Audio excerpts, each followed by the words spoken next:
Garçom pobre deu sua última refeição gratuita a uma velha faminta, sem saber que ela era uma bilionária que mudaria sua vida para sempre.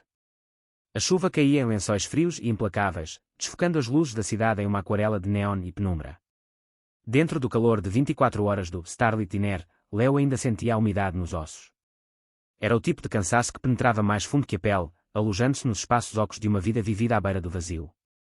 Ele se movia entre mesas de fórmica lascada e cabines de vinil rachado, um fantasma num avental um pouco grande demais. Seu sorriso era ensaiado, cansado, uma ferramenta de trabalho tão essencial quanto a cafeteira em sua mão. A lanchonete estava silenciosa agora, rendendo-se ao avançado da hora. Apenas alguns retardatários permaneciam, sorvendo café velho, seus rostos iluminados pelo brilho solitário dos celulares. O ar estava denso com o cheiro de gordura velha e café coado, um aroma que Leo antes achava reconfortante, mas que agora associava apenas a pés doloridos e ao peso mísero de moedas no bolso.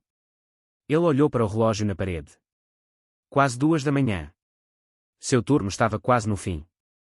Restava uma última tarefa, limpar a chapa para Gus, o cozinheiro. Gus era um homem talhado em granito e nervos, seu humor tão imprevisível quanto a antiga tubulação da lanchonete. Limpa bem hoje à noite, garoto, resmungou Gus de seu banco, sem levantar os olhos do jornal. O fiscal sanitário está rondando de novo, sempre limpo, Gus, respondeu Leo, em voz baixa. Pegou um raspador e um pano úmido, os movimentos automáticos e familiares. Sua mente já estava longe dali, no quarto frio que chamava de lar. Pensou na conta de luz atrasada sobre a mesinha, o carimbo vermelho, urgente como uma acusação silenciosa. Pensou na fome que roía seu estômago, uma dor surda à qual já havia se acostumado. Havia um pequeno consolo esperando por ele, sua refeição de funcionário.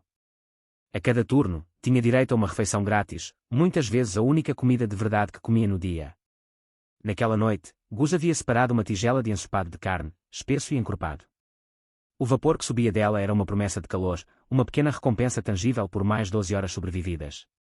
Estava sobre o balcão de aço inox, como um farol no cenário sombrio da noite. Leo terminou de limpar a chapa, o metal brilhando sob as luzes fluorescentes. Lavou as mãos, o sabão áspero fazendo pouco para tirar o cansaço profundo. Caminhou até o balcão, os olhos fixos no ensopado. Seu estômago se contraiu de expectativa. Foi quando o sino acima da porta tilintou, um som frágil contra o tamborilar da tempestade. Leo e Gus ergueram os olhos. Uma senhora idosa estava parada na porta, hesitante, emoldurada pela noite escura e molhada. Era uma silhueta frágil, curvada e magra, abraçando um chal gasto sobre os ombros. Pingos de água caíam da barra de seu casaco poído, formando uma pequena poça no linóleo. Seu rosto, marcado por 1000 linhas, estava pálido e abatido. Mas foram seus olhos que prenderam Leo. Eram grandes e buscavam algo, cheios de uma profunda e silenciosa desesperança que ele reconheceu imediatamente. Era o olhar de alguém que havia sido invisível por tempo demais. Gus soltou um suspiro audível de irritação. Estamos fechando, senhora, disse em tom áspero. Cozinha fechada. A mulher se encolheu, como se preparasse para um golpe. Não falou nada, apenas fez um aceno de derrota.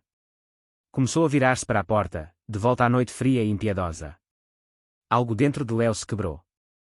Não foi um estrondo, mas uma fissura silenciosa na parede de seu próprio cansaço. Ele viu sua própria fome, sua própria solidão, sua própria desesperança refletidas na figura frágil. Viu um ser humano à beira de ser destruído por um mundo que havia parado de enxergá-lo. Ele olhou da mulher que se afastava para a tigela fumegante no balcão. Seu ensopado. Sua única refeição quente. Seu estômago protestou com um ronco baixo e doloroso. Era um cálculo simples de sobrevivência, sua fome contra a dela. O cálculo terminou antes de começar. Espere, chamou Leo, com uma firmeza surpreendente. A mulher parou, a mão na porta. Virou-se lentamente, com uma expressão de surpresa e apreensão. Gus lançou um olhar de advertência para Leo. Ele ignorou. Pegou a tigela de ensopado e uma colher, foi até a cabine mais limpa, junto à janela, e colocou a refeição com cuidado. Por favor, disse, de novo em voz suave. Sente-se. É por conta da casa.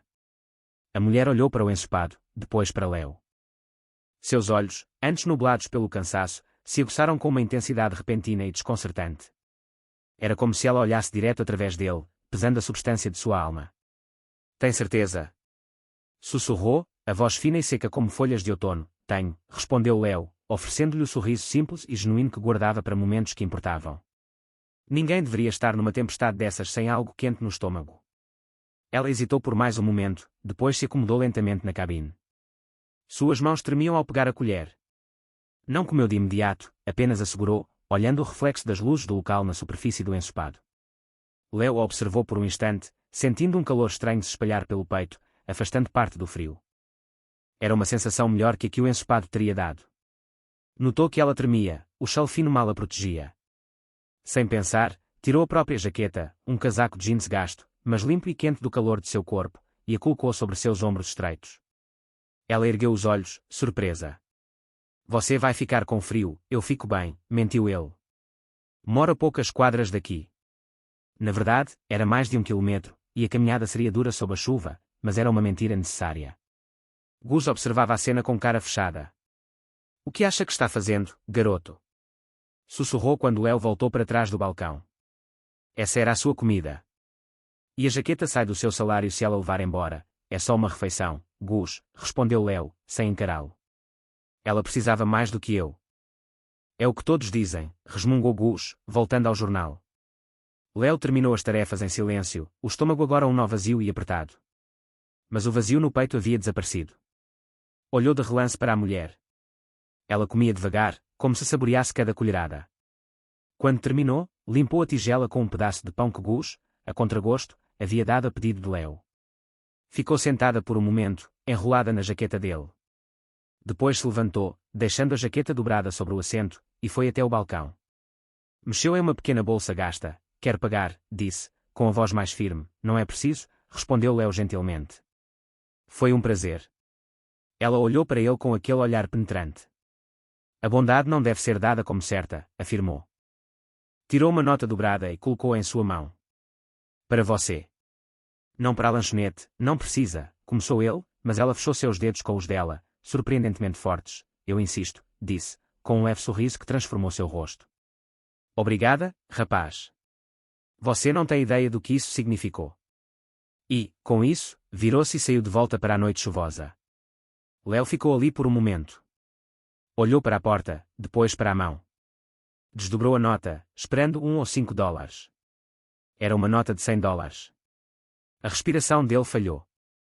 Olhou para ela, o coração acelerado. Era mais do que ganhava em um dia inteiro de gorjetas.